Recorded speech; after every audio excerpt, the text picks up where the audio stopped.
네, 이것이 정치다. 우리 정치권의 쓴소리와 돌직구를 날려주실 네 분을 모셨습니다. 서상민 정치평론가, 황성욱 변호사, 민영삼 사회통합전략연구원장, 그리고 양지열 변호사, 이렇게 네 분과 함께하겠습니다. 어서 오십시오. 안녕하십니까. 네, 뭐 오늘은 좀 OX도 들고 촌철살인의 한마디로 한 주간의 정치 이슈를 총 정리해 보겠습니다. 남북관계가 최악의 경색 국면으로 접어들고 있습니다. 북한이 핵실험에 이어서 장거리 로켓을 발사했고 우리가 그 대응 조치로 개성공단 중단을 선언하니까 북한이 남측 인원의 철수 그리고 자산 동결로 또 응했습니다. 남북관계 언제 어떻게 풀릴지 이 미래를 가늠하기가 쉽지 않은 상황입니다. 이런 최악의 남북 상황부터 좀 네 분과 함께 짚어보겠습니다. 지금의 이 상황 어떻게 한마디로 설명하실는지요? 사자성어로 좀 설명해 주십시오. 자, 쓰신 대로 좀 들어주시기 바랍니다. 정면 대결, 누란지세, 누란지위, 누란 이 두 분이군요. 예, 기세형국. 그래. 누란지세, 누란지위 같은 말입니까? 예, 같은 뜻입니다. 그래, 서상민 박사부터 설명 부탁드립니다. 네. 지금 남북 관계도 위기이지만 동아시아 정세 자체가 지금 위기에 닥쳐 있습니다. 동아시아 전체가. 네. 그러니까 북방 삼각과 남방 삼각이 다시 대결하는 새로운 지금 정치적 정세적 국면을 맞이하고 있다. 네. 여기서 우리나라가 자칫 잘못하면 냉전 시대에 입지가 좁아졌던 것을 다시 반복하게 될 수도 있다. 그래서 철저하게 대비를 좀 해야 될 국면이다 이렇게 보고 있습니다. 그 누란이라는 게 무슨 뜻입니까? 누란지위. 계란을 쌓아 올린다. 아하, 그렇군요. 계란을 쌓아 올리니까 언제 허물어질지 모른다. 네. 그런 뜻이군요. 예. 기세형국 뭡니까? 일단은 강대강 국면에서 북한과 우리가 기세 싸움에서 누가 먼저 이길 것인가 지금 그 첫 단추에 꿰는 그런 형국인 것 같습니다. 그래요? 예. 기세형국이다. 예. 지금 어느 쪽이 기세를 잡고 있는 것으로 생각하십니까? 제가 볼 때는 우리 쪽에서 이제 먼저 전면 중단을 선언했기 때문에 기세 싸움에서는 먼저 선빵을 날린 게 아닐까 그런 생각을 하고 있습니다. 누란지세, 뭐 아까 같은 뜻이라고 말씀하셨죠. 같은 뜻의 이제 첨언을 조금만 드리자면 네. 결국에는 무너져서 깨질 수 있는 게 계란인데 저는 계란 수준이라고 봅니다. 그러니까 경제적으로 봤을 때나 크나큰 어떤 중국이나 미국과의 관계에서도 이게 아주 큰 손실로 가기는 어렵다. 오히려 예.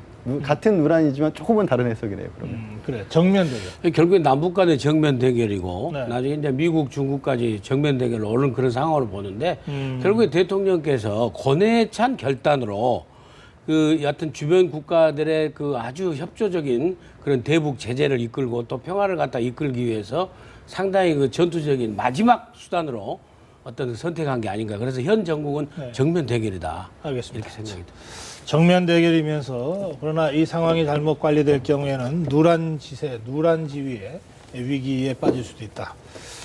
네, 이렇게 설명들을 해주셨습니다. 자, 두 번째 질문 드리겠습니다. 뭐 이미 정부가 개성공단 전면 가동 중단 조치를 취했고 또 북측이 이에 대응해서 남측 인원의 전원 철수와 자산 동결 조치를 취한 상태입니다. 글쎄요, 이미 지난 일을 어떻게 평가할지, 그러나 이 평가에 따라서 또 앞으로의 대안 모색에도 영향을 줄 것이기 때문에 이 질문이 가능하다고 저희들 생각합니다. 정부의 개성공단 가동 중단 조치, 이거 불가피한 조치 또는 최선이었다라고 생각하시면 O를 들어주시고, 아니다, 이거 잘못된 수다, 악수다, 최악이다 라고 생각하시면 X를 들어주세요. 최선이었다 또는 불가피했다가 두 분이고, 최악이다 또는 잘못된 결정이었다가 두 분이군요. 예, 이번에는 민영삼 원장. 예, 저는 불가피한 조치였다. 불가피한 결국에는 우리가 독자적으로 할 수 있는 어떤 대북 제재가 없는 상황 속에서 네. 예, 주변 국가와 또 우리가 보여줄 수 있는 어떤 의지의 표현으로서 또 국민들에게 어찌 보면 우리 맨날 김정은이 망나니 같은 행동에 우리가 당하고만 있느냐, 지켜보고만 있느냐는 무기력감을 해소하는 그런 측면도 있고요. 예. 그런 측면에서 불가피한 불가피한 선택으로 선택이었다. 예, 잘못됐다. 저는 시기적으로 잘못했다고 봅니다. 시기적으로. 예. 왜냐 그러면은 유엔에서 지금 제재안을 준비하고 있고 그다음에 미국이라든지 일본도 제재안을 준비하고 있는데 이 개성공단이라는 것은 우리가 가지고 있는 유일한 카드라는 겁니다. 아. 이 카드를 너무 일찍 꺼내 보였다. 이후에 북한의 움직임에 따라서 이 카드를 충분히 활용할 수 있었을 것임에도 불구하고 이것을 더 너무 효과적으로 쓸 수 있었는데 너무 일찍 썼다. 일찍 썼다. 저는 그렇게 보고요. 그 점에서 잘못된 선택이다. 두 번째는 그동안 우리가 분단 70년 동안 남북 관계가 우여곡절을 겪어왔는데 그 겪어온 과정 속에서 최종적으로 국민적 합의로 거두어들인 게 햇볕 정책이었다는 겁니다. 그런데 그 햇볕 정책이 여하튼 간에 뭐 부정적인 측면도 있고 긍정적인 측면도 없지 않지만은 햇볕 정책의 결과로서의 개성공단이 유일하게 남아있는 그동안의 큰 손실로 가기는 어렵다. 오히려. 어. 예. 같은 누란이지만 조금은 다른 해석이네요. 그러면. 그래, 정면 대결. 결국엔 남북 간의 정면 대결이고 네. 나중에 이제 미국, 중국까지 정면 대결로 오는 그런 상황을 보는데 결국에 대통령께서 권해에 찬 결단으로 그 여하튼 주변 국가들의 그 아주 협조적인 그런 대북 제재를 이끌고 또 평화를 갖다 이끌기 위해서 상당히 그 전투적인 마지막 수단으로 어떤 선택한 게 아닌가. 그래서 현 정국은 네. 정면 대결이다. 알겠습니다. 이렇게 생각이 듭니다. 정면 대결이면서 그러나 이 상황이 잘못 관리될 경우에는 누란 지세, 누란 지위의 위기에 빠질 수도 있다. 네, 이렇게 설명들을 해주셨습니다. 자, 두 번째 질문 드리겠습니다. 뭐 이미 정부가 개성공단 전면 가동 중단 조치를 취했고 또 북측이 이에 대응해서 남측 인원의 전원 철수와 자산 동결 조치를 취한 상태입니다. 글쎄요, 이미 지난 일을 어떻게 평가할지 그러나 이 평가에 따라서 또 앞으로의 대안 모색에도 영향을 줄 것이기 때문에 이 질문이 가능하다고 저희들 생각합니다. 정부의 개성공단 가동 중단 조치, 이거 불가피한 조치 또는 최선이었다라고 생각하시면 O를 들어주시고 아니다, 이거 잘못된 수다, 악수다, 최악이다 라고 생각하시면 X를 들어주세요. 최선이었다 또는 불가피했다가 두 분이고 최악이다 또는 잘못된 결정이었다가 두 분이군요. 예, 이번에는 민영상 원장.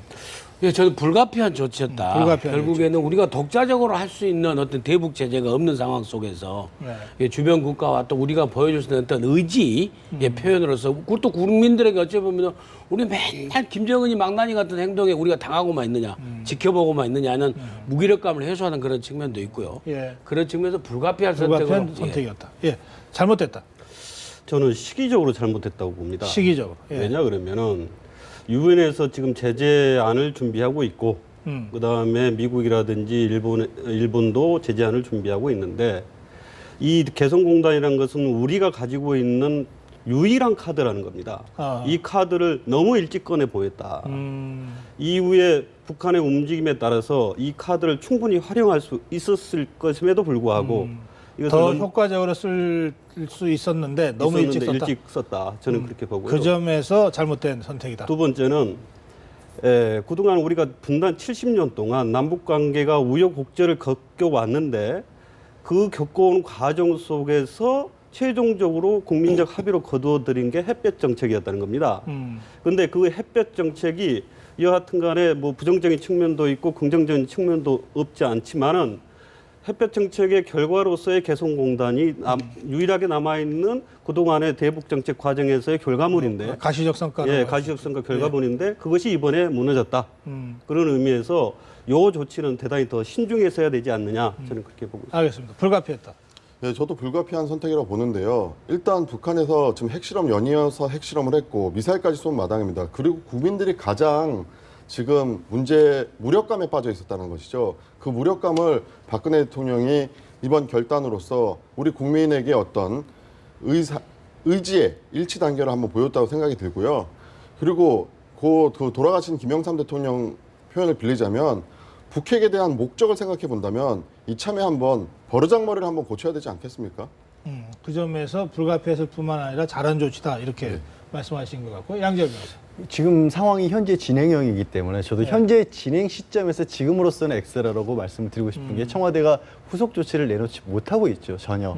그다음에 어떻게 보면 공을 북한에게 넘긴 건데 과연 이런 상황이 이렇게 말씀하신 것처럼 북한에 뭔가를 보여준 것이냐, 그렇게 해석이 되지 않고 북한이 오히려 더 이끌어나가고 있는 형국이 돼버렸고 북한을 쳐다보고 있는 것처럼 돼버렸거든요. 그래서 어떤 식으로 이끌어질지 모르지만 현재 시점에서는 예. 손실이라고 보고 있습니다. 서상희 박사가 아까 시점이 잘못됐고 좀 더 신중하지 못했다고 지적했는데 대체로 그 의견에 그렇죠. 결론이 어떻게 될지 모르지만 현재로서는 저도 비슷한 알겠습니다. 의견입니다. 예, 내려주시고요.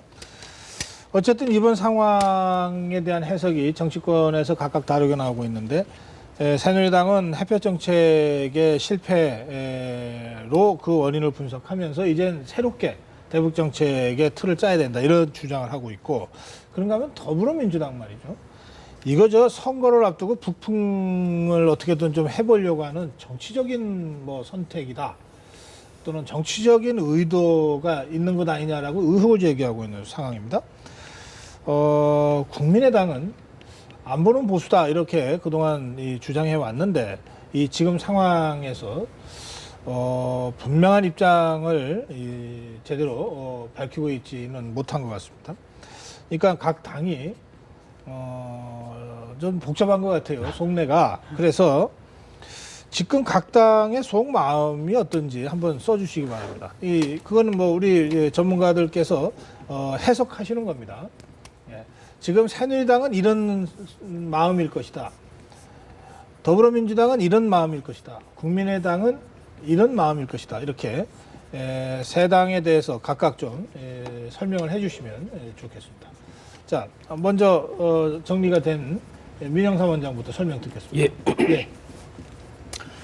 먼저 이제 새누리당 입장에서는 그게 북한이든 어떤 세력이든지 간에 일점 불사의 각오로 하면서 사실은 이제 보수 진영이 직결하는 그런 효과라 할까, 아무튼 보수 직결을 기대하는 그런 속내가 있지 않을까. 그리고 이제 더민주와 국민의당은 공히 햇볕 정책은 포기 불가하라는 입장은 똑같은 것 같아요. 예. 두 당이. 그런데 이제 더민주 같은 경우에는 혹시 지금 새누리가 이걸 갖다 음모론 쪽, 북풍의 공작으로 이용할 가능성이 있지 않아, 그걸 견제해야 된다라고 생각하는 것 같은데, 저는 바로 그 생각이 아주 좀 고쳐져야 된다. 좀 더 전향적으로 바꿔야지 자꾸 그 색깔론이라든지 북풍의 어떤 그 공작이라든지 이런 것에 머물러 있는 야당의 모습은 그 답보 상태다, 이런 생각이 지적하고 싶고요. 네, 국민의당은 이제 같은 생각인데, 그래도 아무튼 우리는 더민주당이든 새누리당이든 이중대는 우리는 될 수 없어 라고 하면서 하고 싶은데 지금 마땅치 않습니다, 스탠스가. 그래요? 예. 그래서 지금 정돈된 입장이 제대로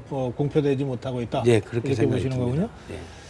양지열 변호사는 누란 지세를 한 번 더 또 들으셨습니다. 들었습니다. 왜냐하면 이게 어느 당 입장에서 봤었을 때도요, 이거 잘 다루지 않으면 이게 계란 깨져서 자기 머리에 떨어질 수 있는 거거든요. 그러니까 새누리당 같은 경우에도 이게 북풍 쪽으로 불면 오히려 유리할 수 있지만 자칫 잘못하면 경제적인 위기 상황인데 가뜩이나 그런 공사 개성공단의 어떤 이게 실패로 새누리당 책임적으로 돌아가면 이게 또 잘못으로 돌아갈 수도 있는 거고, 성인지당 같은 경우에는 햇볕 정책의 산물이기 때문에 고수를 해야 되는데 그걸 강하게 주장을 했다가는 말씀하신 것처럼 북풍의 역풍을 받을 수도 있는 상황, 양쪽 다 역풍으로 볼 수도 있기 때문에 다 누란지세의 어떤 상황이 아닌가라고 똑같이 해석을 해봤습니다. 그래요? 상당히 효과적으로 답변을 하시네요. 누란 지세 한 번 가지고서 여러 번 지금 쓰고 계십니다. 예. 자, 황석우 변호사. 지난번 목함지뢰 때 그때 정부의 대처를 가지고 여론은 일단 호의적이었습니다. 네. 그래서 이번에도 새누리당 입장에서는 성공해야 되지 않을까 하는 걱정스러운 마음이 있을 것 같고요. 더민주당 같은 경우는 계속해서 지금 정당 지지도가 계속 2등을 계속 유지했기 때문에 어차피 차라리 잘 됐다. 본격적으로 한번 반대 목소리를 내서 자기 지지 세력을 결집해야겠다라는 생각을 할 것 같고. 그러니까 박근혜 정부와 더불어민주당 또는 새누리당과 더불어민주당의 이 양강 그렇습니다. 구도가 만들어지는 것은 뭐 우리한테 나쁘지 나쁠 게 않다. 없다. 예. 그런 생각을 속으로 하고 있을 수 있다. 예. 그리고 이제 뭐 국민의당은 역시 어느 장단에 맞춰야 될지 한쪽으로 어느 쪽으로 가든 다 이중대 소리를 들을 것 같기 때문에 좀 고민이 깊을 것 같습니다. 그래요. 예. 서상민 박사. 네, 새누리당의 입장은 우리 한 목소리 내자. 음. 그동안 당내 분란도 많았고 또 북한이 만들어내는 정국이지만 이게 새누리당에 불리하지 않다. 이런 입장인 것 같습니다. 한편 더불어민주당 같은 경우는 DJ의 햇볕 정책의 정통적인 계승자를 노리고 있기 때문에 네. 더 세게, 더 강하게 아하. 박근혜 정부를 비판하고 압박할 수 있다. 음. 하지만 지금의 국민의당은 호남의 표를 의식하지 않을 수 없기 때문에 예. 또 DJ를 의식하지 않을 수 없기 때문에 이제 뭐 어중충한 자세를 취하고 있지 않느냐 이렇게 보고 예. 싶습니다. 원래 이 안보는 보수적으로 가겠다고 했는데 그러나 이 호남 민심 또 DJ의 햇볕 정책을 의식하지 않을 수 없다 보니까 어정쩡하게 됐다. 네. 세 분은 국민의당이 이 상황에서 참 어렵게 됐다 이렇게 이제 공통적으로 지적하시는 것 같고요. 양재열 변호사는 이당 저당 할 것 없이 지금 다 어려울 수 있다 이렇게 그렇죠. 어느 말씀하셨습니다. 쪽이건. 예, 알겠습니다. 자, 내려주시고요. 이게 지금 뭐 네 분께서 여러 가지로 분석하고 해석하고 계시는데 사실 이번 이 사태가 선거판에 지금 60일 정도 남은 이 선거판에 영향을 안 미친다 그러면 오히려 이상한 거 아니겠습니까? 선거를 의식해서 의도적으로 뭐 부품을 만들었냐 안 만들었냐 이 논란은 그것대로 있겠습니다만 의도를 했든 안 했든 이미 벌어진 일이고 이 일이 이번 사태가 이번 사건이 선거판에 영향을 미칠까와 관련해서는 좀 더 구체적인 정치한 분석이 필요한 것 같습니다. 뭐 여당한테 유리한 경우도 있었고 오히려 역풍이 불어서 야당한테 유리한 경우도 있었습니다. 질문 드립니다. 이번 사건이 총선에 영향을 미칠 것이다. 크게 영향을 미칠 것이다. 뭐 하여튼 적게라도 영향을 미칠 것이다 생각하시면 O를 들어주시고 별 영향 없을 것이다. X를 들어주세요. 세 분은 영향을 미칠 것이다. 서상민 박사는 영향 없을 것이다. 이렇게 지금 드렸습니다. 황성욱 변호사부터. 네, 뭐 여당에 유리하고 야당에 불리하다는 의미에서 영향이 있다고는 말씀드리는 건 아니고요. 정치, 경제, 사회 모든 분야에 마찬가지로 이것도 예. 어떤 당이 잘하느냐 못하느냐 그거에 따라서 각 당에 대한 호불호는 분명히 생길 것이라는 의미에서 영향이 있을 거라고 영향이 있을 예, 것이다. 들었습니다. 자, 서상민 박사. 예, 영향이 있을 수도 있습니다. 다만 국민들이 생각할 때 이 문제가 20대 총선에 국회의원을 뽑는데 가장 중요한 변수로 가장 중요한 요소로 자리 잡지는 않을 것이다. 그런 의미에서 본다면은 이 문제가 그렇게 큰 영향은 있지 않을 것이다. 저는 그렇게 보고 있습니다. 영향을 안 줄 수는 없지만 주요 변수는 못 되는 네, 그렇습니다. 이런 말씀이시죠? 예.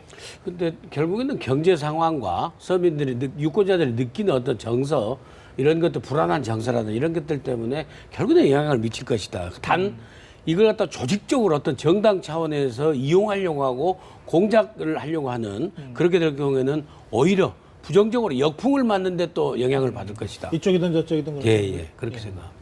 아까 이제 각 당의 입장에서 누란지세라는 표현을 제가 썼습니다만은 결국 이제 열쇠를 주고 풀어나가야 될 입장에는 박근혜 대통령이시고 청와대입니다. 그러니까 청와대에서 이 상황을 어떻게 풀어나가느냐에 따라서 네. 이게 북풍이 될 수도 있고 역풍이 될 수도 있는 거죠. 그러니까 당들이 어떻게 할 수 있다는 의미가 아니라 이걸 해결책을 쥐고 있는 건 2006년도부터 계속된 핵실험에 대해서 결국에는 국민들은 그때 어떻게 됐든 간에 현재 지금 대통령께서 어떻게 하는지를 가장 중시하기 때문에 그걸 잘 풀면 여권에 도움이 될 것이고 못 푸시면 야권에 도움이 되겠죠. 알겠습니다.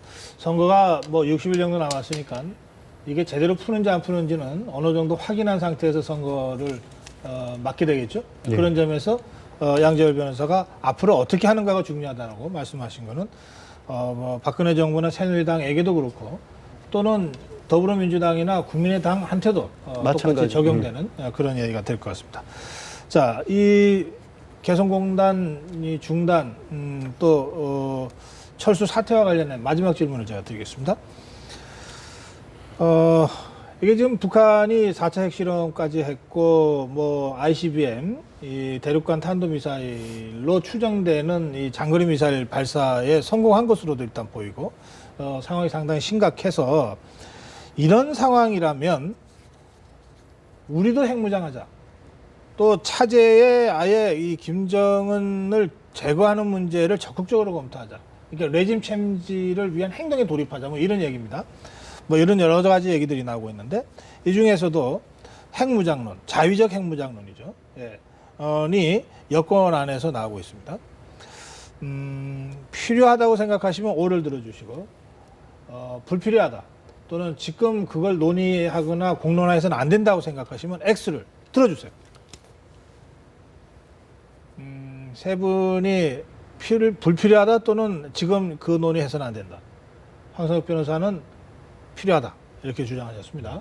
자, 이번에는 양지열 변호사께서 먼저 주장해 주십시오.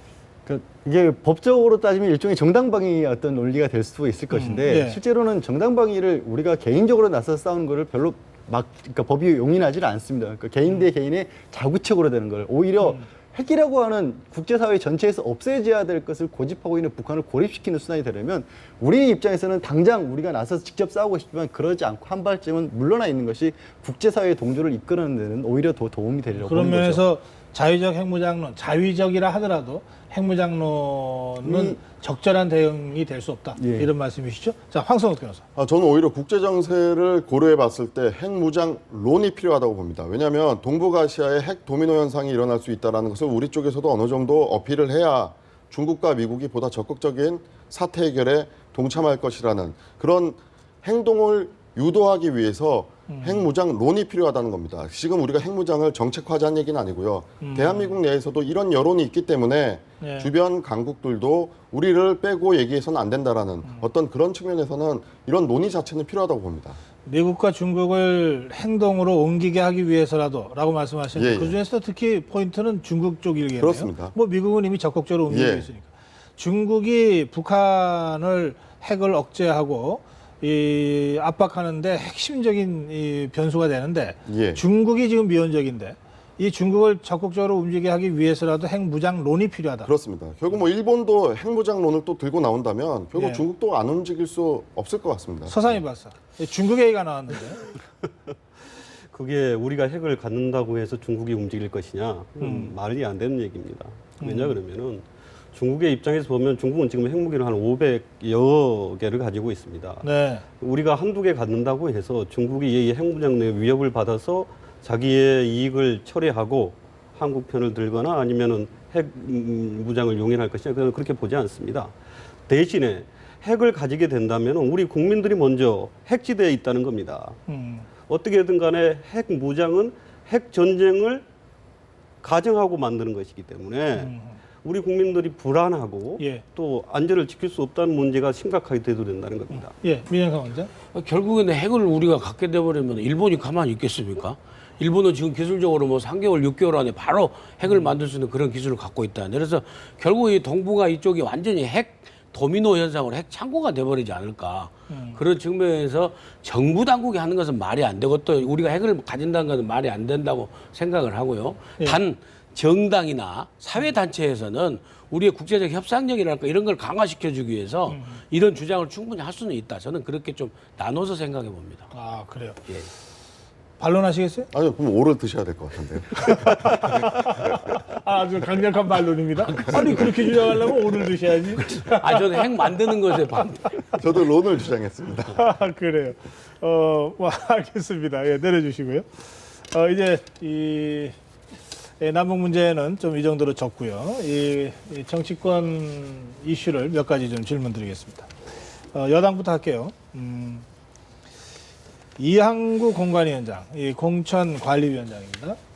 김무성 대표가 임명을 했는데 김무성 대표에게서 임명을 받자마자 이항구 공관위원장 연일 김무성 대표와는 전혀 다른 얘기를 하고 있습니다. 예, 이제 지금 이 이항구 공관위원장의 행보 또 뭐 지난주까지는 이 최경환 의원의 진방 마케팅 행보 뭐 상당히 좀 논란들이 많았는데 이런 상황을 지켜보는 김무성 대표의 현 심정이 어떨까?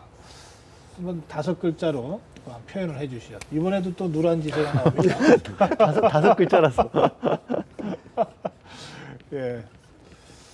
자, 먼저 들어주시죠. 내가 대표하고 물음표. 물음표도 한자에 네. 들어갑니다. 내가 대표. 네. 설명하십시오.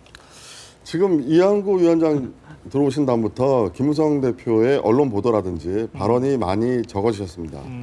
과연 내가 대표인지 지금 약간 갸우뚱하실 것 같은데요. 나 대표 맞아? 네. 그 말씀이군요. 누가 대표야? 똑같은 말씀이네요. 같은 의미죠. 아니, 이렇게 오늘은 뭐 저 대기실에서 다들 입을 맞추고 오셨습니다. 자, 누가 대표야? 아니 뭐 정말 그렇죠. 어깃장을 놓고 있을 뿐더러 이게 정말로 상향식 공천에 대한 얘기가 정반대되는 얘기를 하고 있습니다. 아예 정면으로 도전하다시피 하고 있기 때문에 이제 공천관리위원장의 발언 수준이 아니라 선거관리위원장이라고 봐야 될 정도의 말씀을 하고 있는 거죠. 김무성 대표 입장에서는 정말 누가 대표냐. 게다가 이제 이게 어찌됐든 북풍의 영향이라든가 이런 게 나오면 대통령께서 또 전면으로 나설 수밖에 없는 상황이 될 수도 있거든요. 그럼 예. 정말 누가 대표지 이런 상황이 되겠죠. 네, 근데 뭐 이 기구의 이름이 공천관리위원장이라 하더라도 공천에 대해서 뭐라고 얘기하는 걸 하지 말라고 하기도 참 답답할 거예요. 그렇죠. 공천 얘기를 하는 건데. 예. 자, 지켜볼 거야. 예. 그래서 결국에는 이제 그 당 자율적으로 얼마든지 공직 후보자 자격 심사 과정을 통해서 이게 문제가 있는 사람을 그 물갈이 해낼 수는 있다라고 생각은 하지만은 네. 이미 정해진 룰을 정말 벗어나서 그 국민 그 상향식 공천까지도 한번튼 그 이해하려고 하는지 해치려고 하는지 벗어나려고 하는지 한번 지켜보겠어. 그럼 이런 심정이 아닐까 싶습니다. 룰을 벗어나는 행동이 나올 때는 어떻게 할까요? 그러면 이제 그냥 그 안 지켜보겠죠.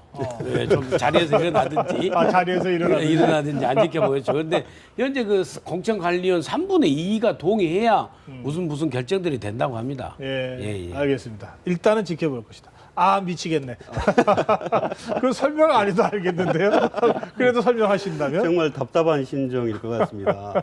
그러니까 제가 보기에는 김무성 대표는 관리에 방점을 두고 있는 것 같은데 이한구 공관위원장은 공천에 방점을 두고 있는 것 같아요. 그러니까 두 사람 사이에 현해가 다른 거죠. 생각이 다른 거죠.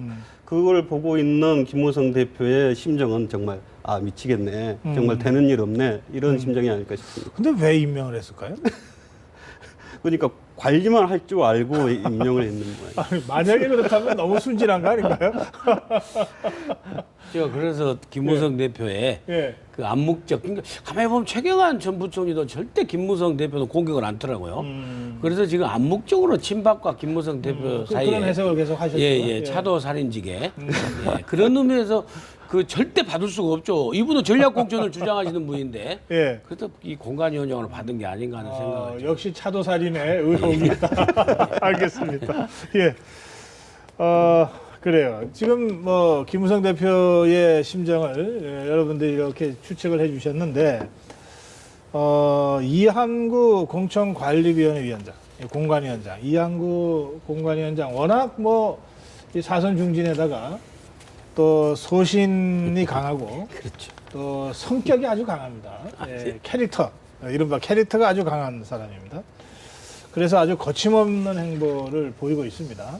더구나 나 20대 국회 출마 안 하겠다고 선언까지 한 상황이기 때문에 뭐 거리낄 게 없는 행보를 앞으로도 보여줄 것 같습니다.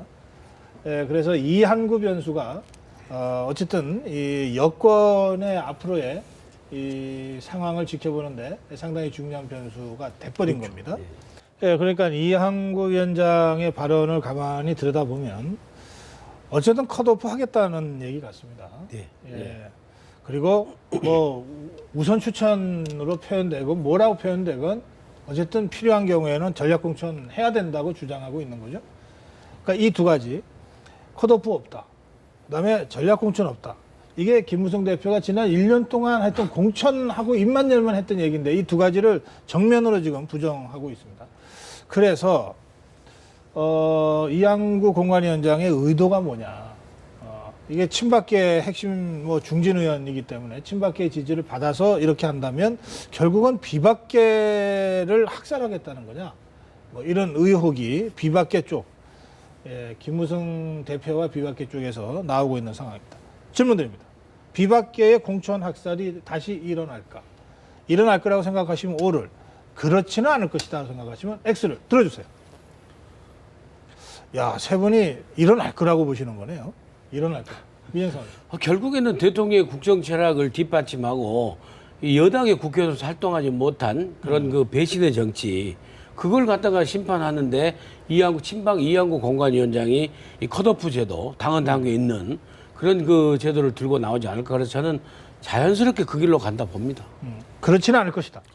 그 비박이냐 친박이냐가 기준이 돼서 학살이라는 표현을 쓸 수 있을 만큼 그렇게 이한구 위원장께서 그렇게 정치의 하수일 거라고 생각하지는 않습니다. 그래서 지금 말씀하시는 부분이 김무성 대표의 기준하고는 안 맞지만 뭐 국회 출석 저조율이라든지 당 지지율보다 떨어지는 국회의원이라든지 이런 기준 자체가 국민의 눈높이에 그렇게 맞지 않는다, 뭐 틀리다 이건 아니기 때문에 네. 뭐 저는 그렇게까지 뭐 객관화된 기준을 네, 놓고 그게 비박이건 친박이건 그렇습니다. 정리하는 방식으로 하지 예, 예. 비박계를 겨냥한 그건 아닐 것 그런 같습니다. 학살은 아닐 것이다. 결국 총선에서 이겨야 되기 때문에요. 예, 예. 서상인 박사.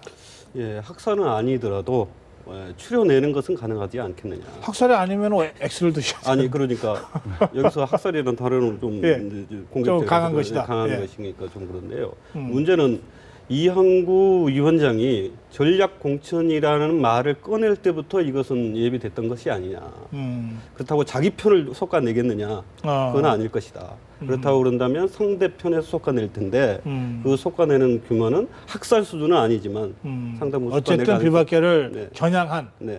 행보라고 본다. 예. 제가 굉장히 어렸을 때부터 격투기를 굉장히 좋아했거든요. 근데 이영구 의원 지금 기자회견하고 나오시는데 걸음걸이하고 표정에서요 칼이 보입니다.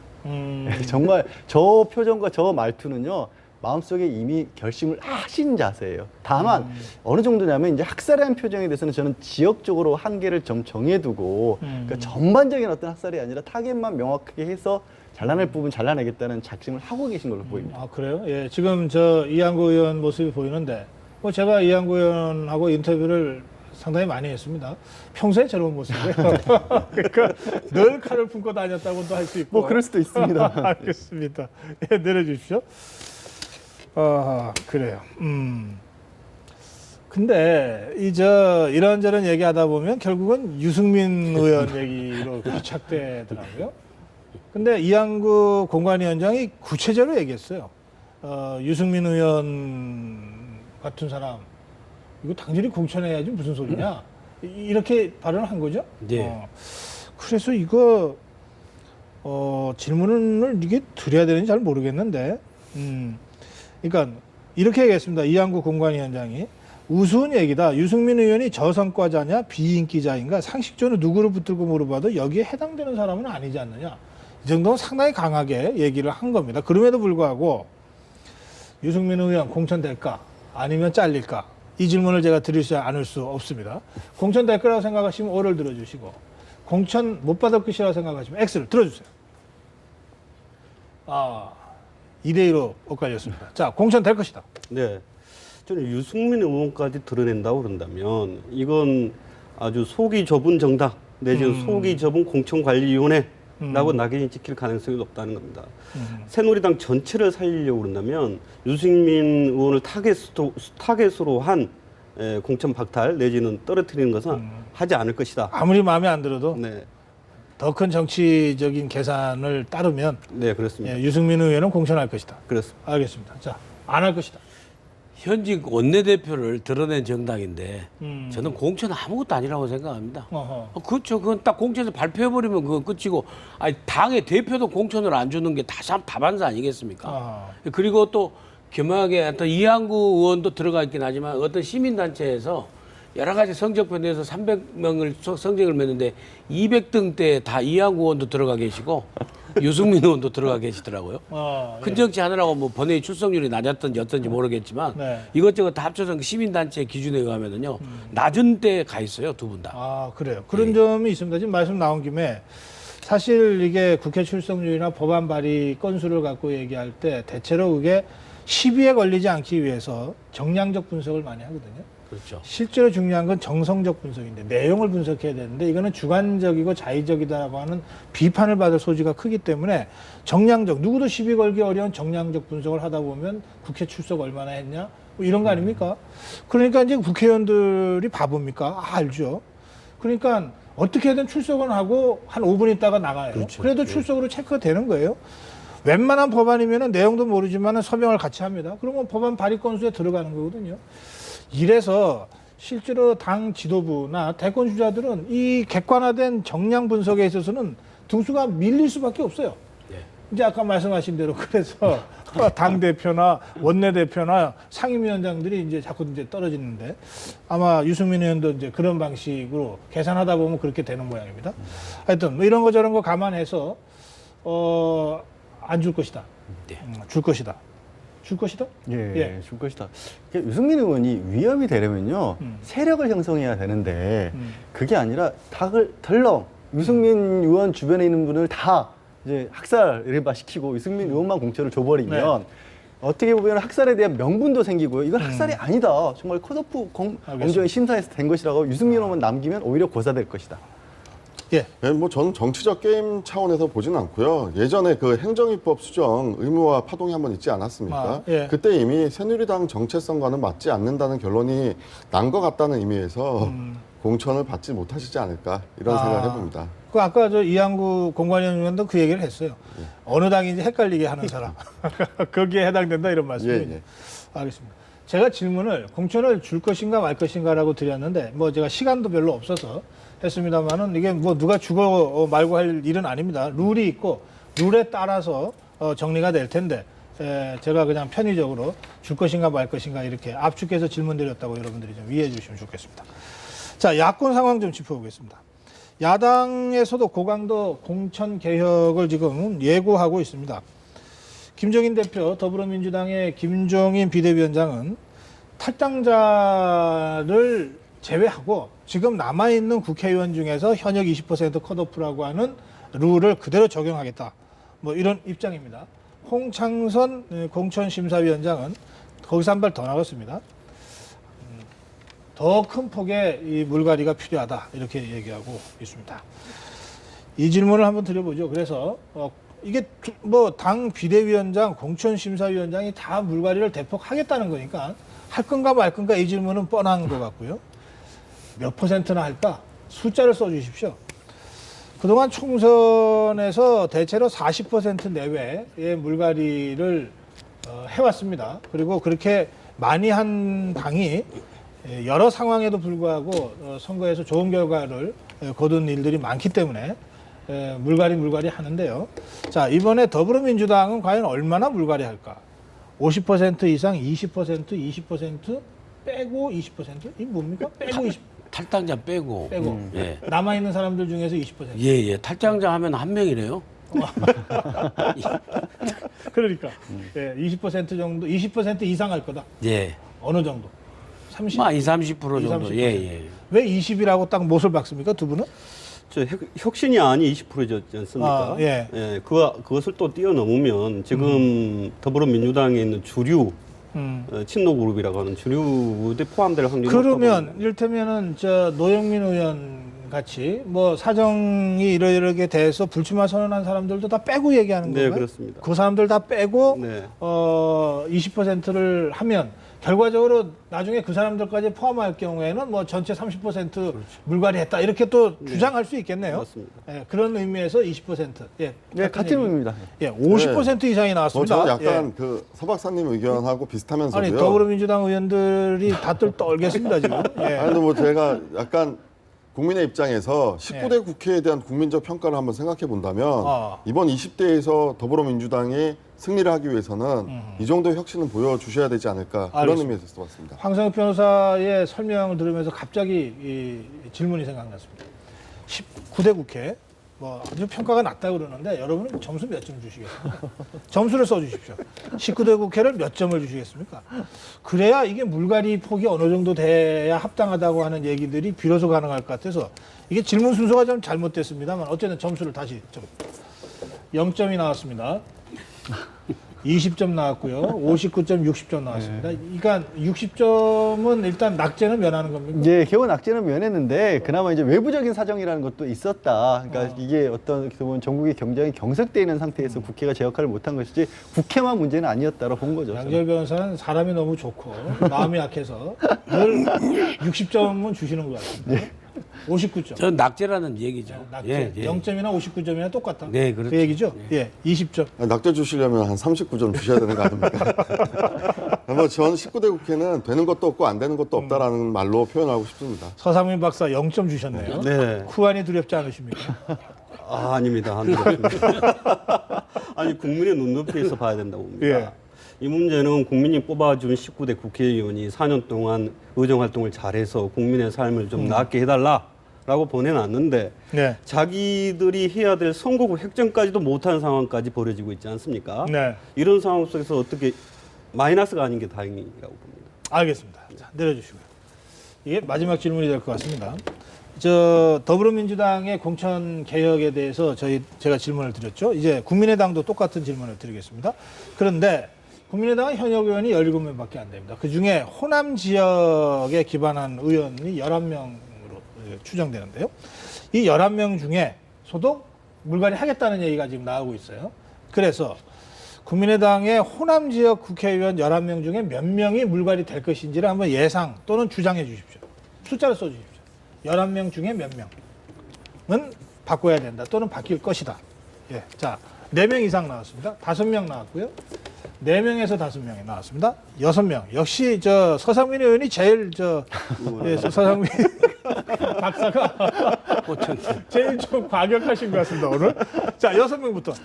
이게 천정배 의원이 탈당을 하면서 또 무색 출마를 하면서 뉴 DJ 플랜을 제시를 했습니다. 그래서 그래요? 뉴 DJ를 살려낼 것이다. 그랬는데 광주하고 호남 지역에서 그 명분이 살려고 그런다면 과반 이상은 물갈이를 해야 된다고 봅니다. 아, 그래요. 그렇다고- 그러니까 11명 중에 6명은 돼야 네, 6명은 돼야 그 명분이 산다. 뉴 DJ 키즈라고 하는 얘기가 비로소 가능해진다. 네. 4명 이상.